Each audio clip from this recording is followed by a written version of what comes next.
Having a job and going to work every day seems to be one of the most normal activities someone can have. But have you ever wondered why you are going to work?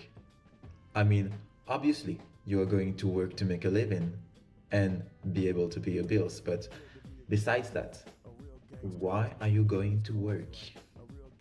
I'm sure the vast majority of you have been on his way to work thinking, what the hell am I doing this for? Have you ever get that feeling? Well, today I want to talk to you about Office Space, which is one of my favorite movie and I think one of the best depiction of that feeling. So let's not lose any more time and let's dive in. Wait a minute. I just realized how rude I am. I didn't even introduce myself. But how can I introduce myself on a personal level? Well, let's just say I'm a guy who wants to be able to talk about his favorite books, his favorite TV shows, and obviously, as you're watching this video, his favorite movies.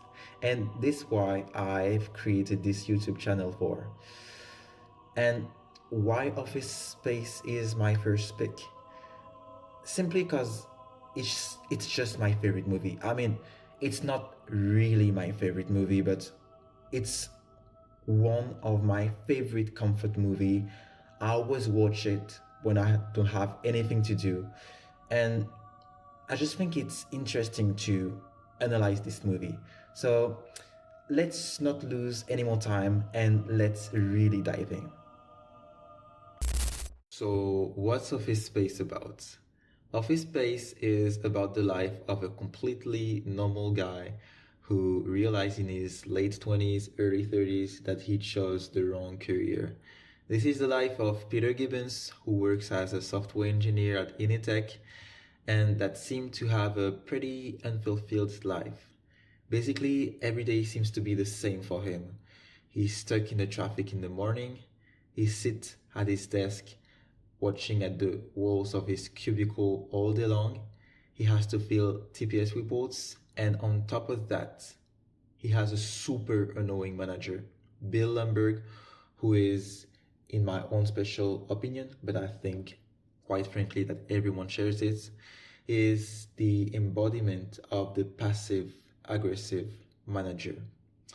Bill Lumberg always asks for more work. He's asking Peter to work on Saturday, even on Sunday, and he gives memos about small little details people do not care about, like the cover sheets of TPS reports. Basically, Bill Lumberg is that type of manager who loves to micromanage people and to abuse his power.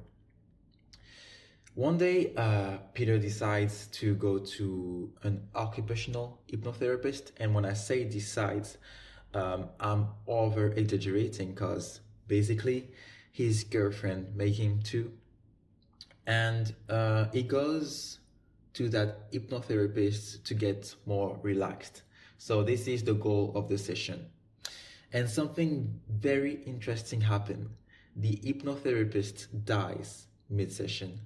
So Peter gets stuck in a relaxed state and he doesn't seem to give care about anything in the world.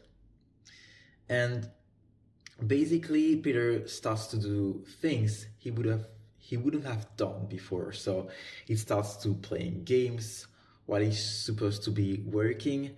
He starts to like basically go fishing, bring in the fish at work and emptying it on his desk, which is crazy. And basically what's interesting is that management seems to like it. They want to promote him.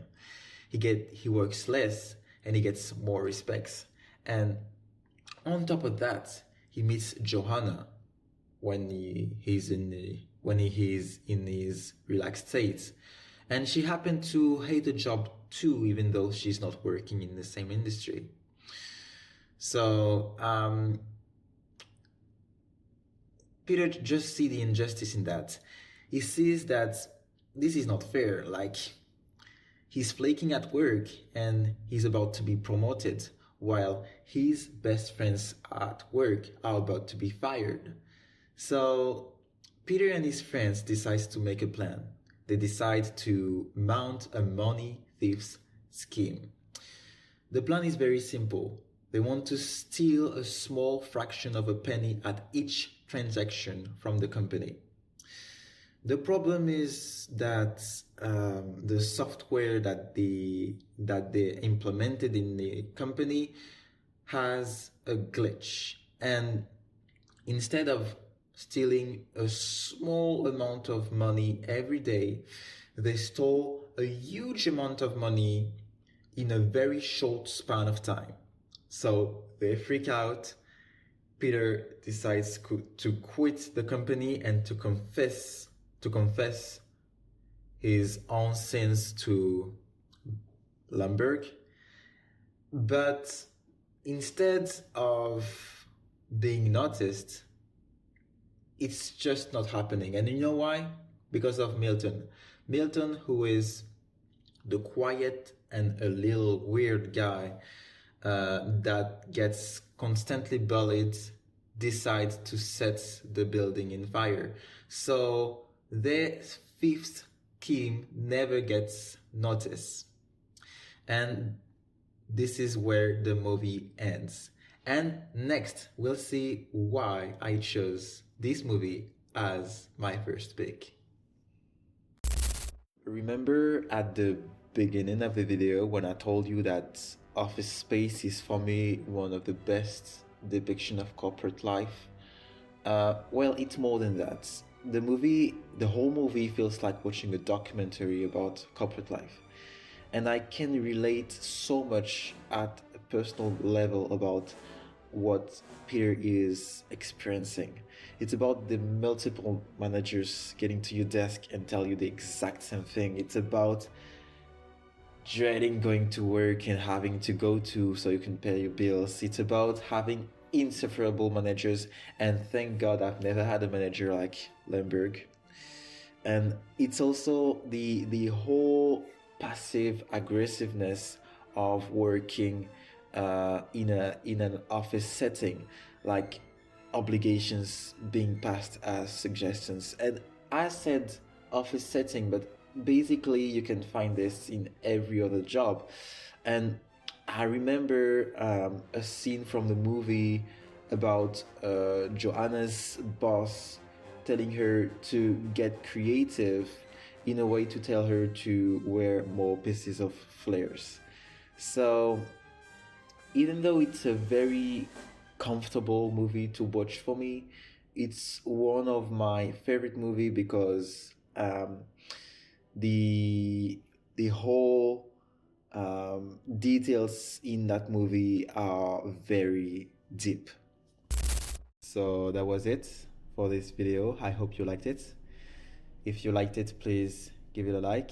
And if you want to see more of my content, you can subscribe to that channel. And one last thing, I want you to tell me exactly what is your favorite comfort movie.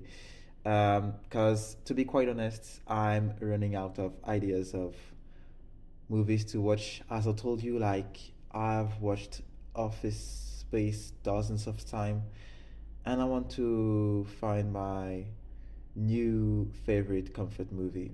So anyway, comment whatever you like. See ya.